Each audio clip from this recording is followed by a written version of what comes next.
বকুল, তোকে কতদিন বলেছি যে আমি অফিস থেকে আসার খানিকক্ষণ আগে এসিটা চালিয়ে দিবি, তাহলে তো ঘরটা ঠান্ডা হয়ে থাকে।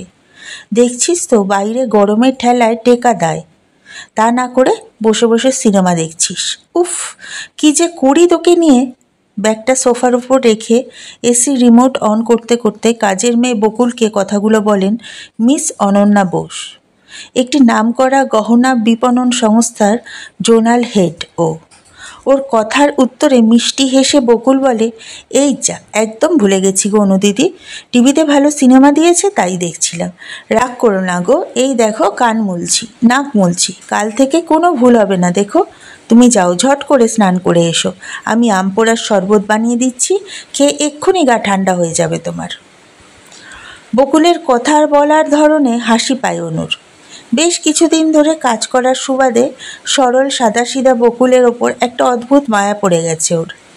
আগে বাড়িতে মান্দাদি কাজ করত, তারই ভাইজি এই বকুল। মান্দাদি অন্তঃসত্ত্বা, তাই যাবার আগে বকুলকে কাজে ঢুকিয়ে দিয়ে গেছে। অনন্যার যা কাজের চাপ, তাতে ঘরের কাজ করার মতো সময় নেই ওর কাছে। মা বাবাও গ্রামের বাড়ি ছেড়ে আসতে চায় না শহরে, অনেক বুঝিয়েও ওদের এখানে আনতে পারেনি অনু। বাথরুমে ঢুকে শাওয়ারটা চালিয়ে দেয় অনু। বিন্দু বিন্দু জলের ফোঁটা ভেজাতে থাকে ওকে। ড্রয়িং রুমের টিভিটা থেকে গান ভেসে আসছে, তুমি যাকে ভালোবাসো স্নানের ঘরে বাসবে ভাসো, তার জীবনের ঝড়, তুমি অন্য কারো সঙ্গে বেঁধো ঘর। এই গানটার সাথে অনুর জীবনের বড্ড বেশি মিল। আজ বাইরের আবহাওয়ার থেকেও তীব্র অস্বস্তি লাগছে অনুর। বছর পাঁচেক আগে অতীতকে আজ আবার সামনে থেকে দেখল। গাড়ি থেকে নেমে যখন শোরুমে ঢুকছিল, পাটা থমকে গেছিল ওর। ক্ষণিকের জন্য একটা উচ্চ গ্রামের কণ্ঠ শুনে খেয়ালের বশেই তাকিয়েছিল অনু, কিন্তু যা দেখল তাতে, এই দেখো তো, এই হারটা কেমন মানাচ্ছে আমার গলায়, আর এই ব্রেসলেটটা কেমন লাগছে বলো। একটা ন্যাকা ন্যাকা মহিলার নাগারে বলেই চলেছেন কথাগুলো।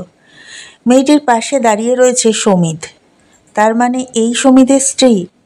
অবশ্য ফেসবুকে একজন ফ্রেন্ডের কাছে ছবিটা দেখেছিল বটে, কিন্তু ওর খেয়াল ছিল না। একটা কিছু বলতে গিয়েও থমকে যায় সমিত, ওর প্রাক্তন। দূর থেকে অনন্যাকে দেখতে পেয়ে একজন সেলস গার্ল বলে ওঠে, ম্যাডাম, আচমকা দাঁড়িয়ে পড়লেন যে, শরীর খারাপ লাগছে নাকি আপনার? না, আর ওখানে দাঁড়ায়নি অনু, ঝটপট চলে গেছিল নিজস্ব কেবিনে। সমিত ওইদিকে একবার তাকিয়ে কৌতূহলবশে মেয়েটিকে জিজ্ঞেস করে, ম্যাডাম মিন্স? মেয়েটি উত্তরে জানায়, উনি আমাদের zonal head, miss Ananya Bose. অনুর মতো একইভাবে বুকের মধ্যে একটা তীব্র দংশন হয় সমিদের। প্রতিরক্ষা দপ্তরে চাকরি পেয়ে অনেকের বুদ্ধিতে ওর মাথাটা ঘুরে গেছিল। একজন সামান্য ওর দোকানে মাল সাপ্লাই করা লোকের মেয়ের সাথে বিয়ে করতে অনেক বাধা ছিল। কলেজ লাইফ থেকে শুরু হওয়া তথাকথিত প্রেমের অবসান হয়েছিল। মা বাবার, বিশেষ করে মায়ের ইচ্ছেতে বিয়ের পিঁড়িতে বসেছিল সমিত। অনুর বাবা কী বা দিতে পারত ওকে? বড় ব্যবসায়ীর একমাত্র কন্যা মধুছন্দার বাবা মধুকে গয়নায় মুড়ে দেবার পাশাপাশি সমিতের পুরো বাড়ি সাজিয়ে দিয়েছিলেন নতুন রূপে। কিন্তু সপ্তাহ যেতে না যেতেই মধুর রণচণ্ডিনী রূপ প্রকাশ পেতে থাকলো। কিছু বলতে গেলেই বিশ্রী অঙ্গভঙ্গি করে জিনিসের কথা শুনিয়ে মুখের ওপর মধু বলে দিত, বিয়ের সময় তো তোমার মা যা লিস্ট করে দিয়েছিলেন, আমার বাবা সব লিস্ট করে মিলিয়ে জিনিস দিয়েছেন। মানে এক কথায় যাকে বলে পণ দিয়ে সরকারি জামাই কেনা। আর শোনো, আমার ওপর কোনো নিয়ম ফলাতে আসলে আমি মানতে পারবো না। সমিত ভাবে সকলের কথা শুনে ঘরে জিনিসপত্র এলো বটে, কিন্তু ওর মানসিক শান্তি এলো কই? আজ অনু থাকলে এরকম হতো না। অদ্ভুতভাবে সমিত কিছু বলার আগেই অনন্যা ওর মনের ইচ্ছাগুলো বুঝে নিত, যখন সম্পর্কে ছিল ওরা দুজনে। এই নিন স্যার বিলটা। ধন্যবাদ এখানে আসার জন্য। সেলস গার্লের ডাকে সম্বিত ফেরে সমিধের। শোরুম থেকে বেরিয়ে ক্যাব ট্যাক্সি ধরে ওরা দুজনে। বাইরে আবহাওয়া যা গরম, তার থেকেও বোধ হয় তীব্র বিবেক দংশনে বুকটা পুড়ে যাচ্ছে সমিধের। ক্যাবের ব্যাকসিটে গাটা এলিয়ে দেয় সমিত। অন্যদিকে মধু কাকে একটা ফোন করে গয়নার আলোচনায় মশগুল। মনে হরেক প্রশ্ন আসে সমিদের। আচ্ছা, অনু কি বিয়ে করেছে? ওর জীবনে কি ভালোবাসার কোনো মানুষ এসেছে?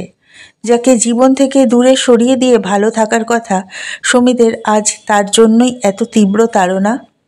ঠিক এই সময় বাইরে বৃষ্টি নামে। জানলার কাছে জমা হয় বিন্দু বিন্দু জলের ফোঁটা।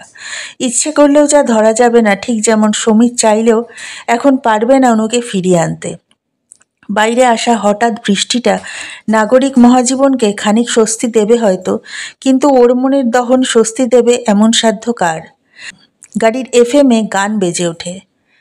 কথার ওপর কেবল কথা সিলিং ছুতে চায়। নিজের মুখের আয়না আদল লাগছে অসহায়, তুমি অন্য কারো গল্পে নায়িকা। মনে মনে সমীর উচ্চারণ করে, ভালো থেকো অনু।